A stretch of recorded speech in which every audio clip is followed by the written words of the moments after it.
All right, so welcome back. Today we have energy prices, trade, long pending FTA, governance reform, civil society, and India's aging population. So let's go. So first of all, we have the LPG and ATF hike, the oil pass through. So the commercial LPG and the aviation turbine fuel prices have been hiked by oil marketing companies, IOC, BPCL, and NHPCL.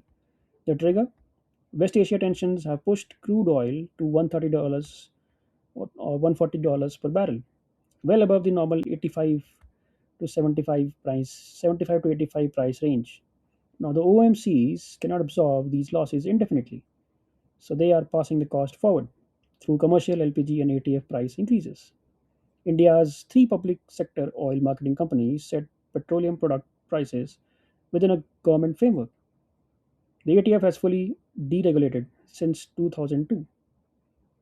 OMCs revise prices fortnightly. Now, commercial LPGs follow monthly market revisions. Domestic LPG is still politically buffered, but commercial and aviation users absorb the full crude shock immediately. Now, aviation turbine fuel is airline's single largest cost at 30 to 35% of total operations. Now, the direct benefit transfer for LPG or PEHL delivers LPG subsidy directly to Aadhaar linked bank accounts, not at the point of sale. Launched in 2014, it eliminated 3 crore ghost beneficiaries and saved around 14,000 crore annually. OMCs is basically the oil marketing company. IOC, BPCL, HPCL, they set petroleum product prices. ATF is the aviation turbine fuel, fully deregulated. DBTL or PEHL is the direct benefit transfer for LPG.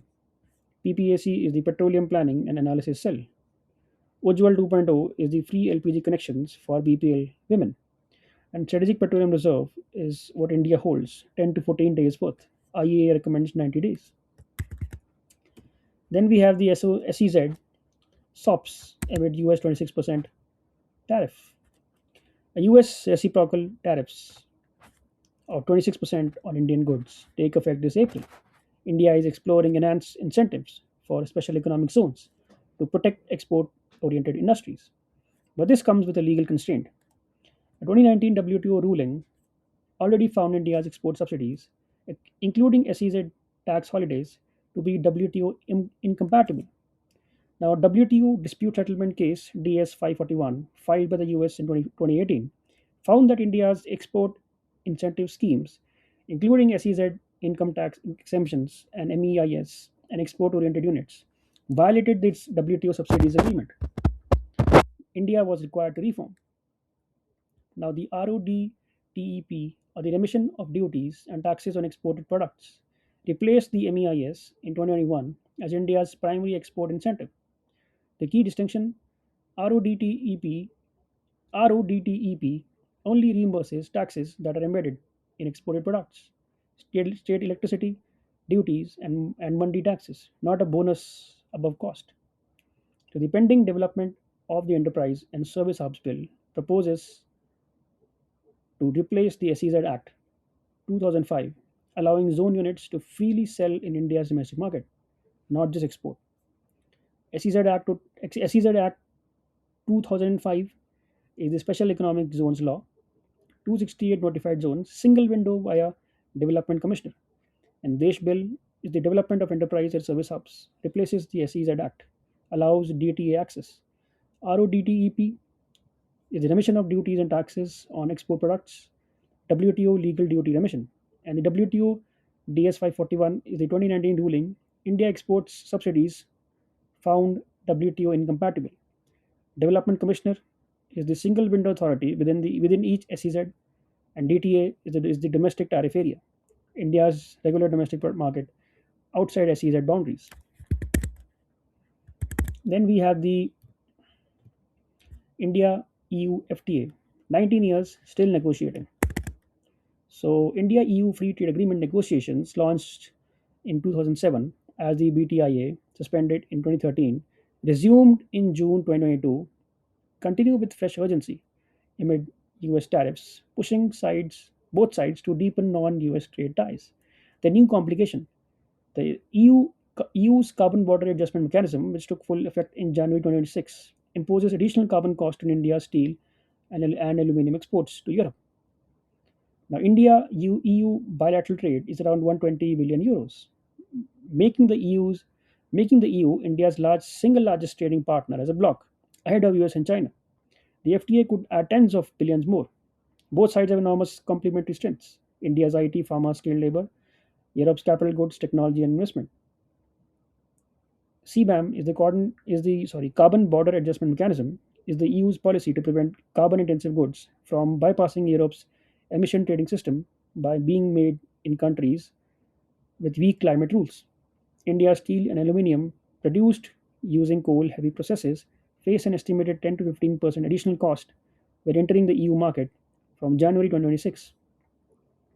Now, GATS Mode 4 refers to the movement of natural persons to deliver services. Indian IT engineers, nurses, and accountants going to EU countries for work. This is India's primary services, trade, asked in every FTA. BTIA is the Broad Based Trade and Investment Agreement, original name of the India EU FTA negotiations. CBAM is the Carbon Border Adjustment Mechanism, EU carbon cost on carbon intensive imports. Mode 4 is the movement of natural persons across border to deliver services. Rules of origin is defines how much local content qualifies as product for FTA preferences. GI agreement is the standalone geographical indications agreement being negotiated alongside FTA. India EU strategic partnership is the 2004 framework for comprehensive bilateral relationship. Then we have the Jan Vishwas Act. 183 offences decriminalized. So the Jan Vishwas Act 2023, passed in August 2023, is being implemented across 42 central acts, converting 183 criminal offences to civil penalties. Adjudicating officers are being designated within each ministry to handle cases. Today's new Today's news covers implementation progress and whether the reform is achieving its intended ease of doing business impact. Under Jan Vishwas, offences that previously could lead to police action and imprisonment, like displaying a license incorrectly or minor paperwork errors under the Environmental Protection Act, are now adjudicated by a designated government officer who imposes a monetary fine. No arrest, no magistrate, no criminal record. India's DPIIT had identified 26,134 compliance requirements with criminal liability. The adjudicating officer model is standard in mature regulatory systems. The US has administrative law judges. The UK uses regulatory tribunals. India, SEBI, and CCI already use adjudicating officers for securities and competition violations. Jan Vishwas generalizes this model to 42 acts. Jan Vishwas decriminalized 183 out of an estimated 26,000 plus criminal compliances requirements in India's central laws alone, less than 1%. This means Jan Vishwas is a proof of concept, not a solution. States have their own additional criminal regulatory provisions. Jan Vishwas 2.0, covering more acts, more offences, and state level legislation is the next step. Jan Vishwas Act 2023 decriminalized 183 offences in 42 acts. 2023 in August. Adjudicating officer is the government appointed official conducting civil penalty proceedings. Compounding refers to offender pays fine and case is closed without trial. DPIIT is the Department for Promotion of Industry and Internal Trade. Ease of doing business is the World Bank Index. India improved from 142nd in 2014 to 63rd in 2020. And over-criminalization is the excessive criminal liability for minor regulatory breaches. Then we have the FCRA amendment, shrinking NGO space. So the new FCRA amendment bill is being introduced, further tightening foreign funding rules for NGO, building on the FCRA amendment 2020, which banned sub-grants, mandated SBI New Delhi accounts, and cut administrative expense limits from 50% to 20%. The amendment comes in a context where 20,000 NGO licenses have been cancelled since 2011. The Foreign Contributions Regulation Act 2010 governs foreign fundings to NGOs, media, and associations. The 2020 amendments banned FCRA registered organizations from subgranting foreign funds to smaller partner NGOs. Before this, large organizations like CRY and Oxfam India would receive foreign funds and distribute to thousands of villages or village level groups that could not independently meet registration requirements. The ban froze this entire funding ecosystem overnight. The Supreme Court in Noel Harper versus Union of India 2022 upheld all FCRA 2020 amendments. The critical holding is or was that receiving foreign contributions is not a fundamental right under Article 19(1) Clause C. FCRA 2010 is the Foreign Contribution Regulation Act, governs foreign funding to associations. Subgrant ban the FCRA 2020 provision, it bars the FCRA resistance from transferring foreign funds to the other NGOs. SBI New Delhi mandate is all foreign funds must flow through a single SBI branch in New Delhi. Noel Harper 2022 is the SC upheld the FCRA 2020 amendments. Article 19(1)(c) freedom to form associations. FCRA upheld as a reasonable restriction under 19(2). Civicus Monitor is the global tracker, classifies India's civic space as repressed. Then we have the aging India, 300 million elderly by 2050. So, a new report and policy discussion on India's aging population has emerged, projecting that India's 60 plus population will triple from 140 million today to 300 million by 2050, making it the world's largest elderly population. The concern this demographic shift is arriving without adequate pension infrastructure, elder healthcare, or an updated national policy for senior citizens since 2011. Only about 12% of India's elderly receive any formal pensions income through EPFO for formal sector workers, NPS for government employees, and voluntary subscribers or state social pension schemes. The remaining 88% rely on family support, personal savings, or continuing to work past 60. The old age dependency ratio. How many elderly per 100 working age adults is currently 15 and projected to reach 33 by 2050. This means the tax paying working population will need to support a proportionally much larger elderly population. For a country still building its pension system, this is the fiscal time bomb behind the demographic transition.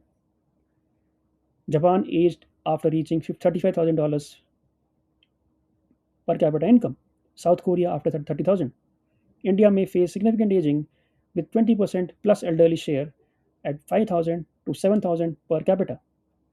Japan and Korea had decades of high growth to build their pension and elder care infrastructure. India has 15 to 20 years, during which it must simultaneously grow the economy and build the old age safety net. OADR is the old age dependency ratio, elderly per 100 working age adults. Demographic dividend is the economic bonus when working age population exceeds dependents. IGNO-APS is the India Indira Gandhi National Old Age Pension Scheme. NPS is the National Pension System, defined contribution, 74 million plus subscribers. AVYAY is the Atal Vayu Abhyuday Yojana, umbrella scheme for elderly welfare, and the silver economy is the goods and services market for elderly population. So that's it for today. We've had oil prices, trade zones, EU deal, decriminalization, NGO funding, and India's aging challenge. 6 topics. Stay consistent. See you tomorrow.